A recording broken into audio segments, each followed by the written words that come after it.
দোয়ার কথা বলা হয়েছে এর আগে না? যে কোনো দোয়াতে আপনি যখন নিজের জন্য দোয়া করবেন, আল্লাহর প্রশংসা দিয়ে শুরু করবেন। দোয়া করার তরিকা শিখেন, অনেকে দোয়া করার তরিকা জানেন না, সরাসরি আল্লাহর কাছে চাওয়া, নিজের জন্য চাওয়া শুরু করলো। অথবা তারও প্রয়োজন আছে, সবসময় আমাদের প্রয়োজন আছে নিজের, কিন্তু ওর চাইতে বেশি গুরুত্বপূর্ণ ওর স্ত্রী অসুস্থ, ও ছেলে অসুস্থ, দোয়া বিসমিল্লাহ দিয়ে শুরু করেছে, আল্লাহ আমার ছেলেকে ভালো করে দাও। না, এটা তরিকা না দোয়া করার। দোয়া করার তরিকা হচ্ছে প্রথম আল্লাহ পাকের প্রশংসা করবেন, আলহামদুলিল্লাহ রাব্বিল আলামিন, হ্যাঁ, আল্লাহুম্মা লাকাল হামদ, আল্লাহর প্রশংসা দিয়ে। জি, তারপরে নবীর উপর সালাতু সালাম পেশ, ওয়াসসালাতু ওয়াসসালামু আলা রাসূলিল কারীম। জি হ্যাঁ, এটা করবেন। আর তারপরে আল্লাহর প্রশংসা হয়ে গেল, আল্লাহর হক আদায় করা হলো, হামদুসানা, নবীর হক আদায় করা হলো যা আপনার উপর ছিল, সালাতু সালাম পেশ করে, দরুদ সালাম পেশ করে নবীর জন্য দোয়া করলেন, যেন আপনি নিজের জানের ওপর, প্রাণের ওপর, আপনার স্ত্রীর ওপর, আপনার ছেলে অসুস্থ রয়েছে, মেয়ে অসুস্থ রয়েছে, বাপ অসুস্থ রয়েছে, তার উপর আপনি প্রাধান্য দিচ্ছেন রাসূলুল্লাহ সাল্লাল্লাহু আলাইহি ওয়াসাল্লামকে। এইটা হচ্ছে এর অর্থ, এটা হচ্ছে এর অর্থ। রসুলের জন্য আগে দোয়া, তারপরে দোয়া যখন শুরু করবেন তখন এই করিয়েন না যে আল্লাহ আমার ছেলেটা অসুস্থ আছে, হাসপাতালে আছে, তাকে ভালো করে দাও। হ্যাঁ, আমাদের মুস্তাকিমের ছেলে অসুস্থ আছে, আল্লাহ যেন সেবা দান করেন। তো আবার সরাসরি শুরু করবেন না, কি করবেন? কোরআনে কি শিখেছে? হ্যাঁ, রব্বানা গফির লানা ওয়া লিইখওয়ানিনা আল্লাযিনা সাবাকুনা বিল ঈমান, আল্লাহ আমাদেরকে ক্ষমা করো, আগে আমাদের বলা হয়েছে, তারপরে ওয়া লিইখওয়ানিনা, তারপরে আমার ভাইদেরকে মাফ করো। দোয়াগুলি গভীর ভাবে কোরআনে চিন্তা করে দেখবেন। আর একটি দোয়া বলি, রব্বিগফিরলি ওয়া লিওয়ালিদাইয়া, বাপ মায়ের হক আল্লাহর পরে বললাম, তাই না?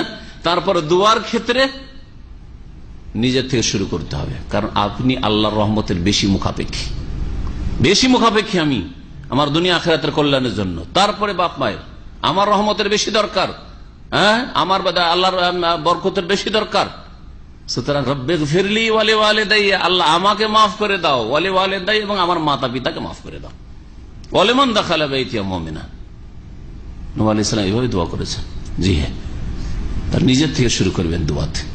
শেষখানে যখন শেষ করবেন, আবার আপনি সেখানে নবী সাল্লাল্লাহু আলাইহি ওয়াসাল্লামের উপর দরুদ সালাম, সাল্লাল্লাহু নবিয়্যিনা মুহাম্মদ, এইভাবে, অথবা সুবহান রাব্বিকা রাব্বিল ইজ্জাতি আম্মা ইয়াসিফুন ওয়া সালামুল মুরসালিন আলহামদুলিল্লাহ, এইভাবে আপনি যখন কোনো বালা মুসিবত আসবে, আপনার উপর বালা মুসিবত আসবে, অথবা ভুল করেছেন, গুনাহ করেছেন, আল্লাহর কাছে ক্ষমা চাইছেন, তওবা করছেন, মাগফিরাত চাইছেন, দুটোকে দুটো ক্ষেত্র করা যেতে পারে, 11 হয়ে গেল। কি করবেন? নবী সাল্লাল্লাহু বেশি বেশি দুরূদ পেশ করবেন। নবীর জন্য বেশি বেশি যদি আপনি দোয়া করেন, সালাতু সালাম, দুরূদ সালাম মানে কি?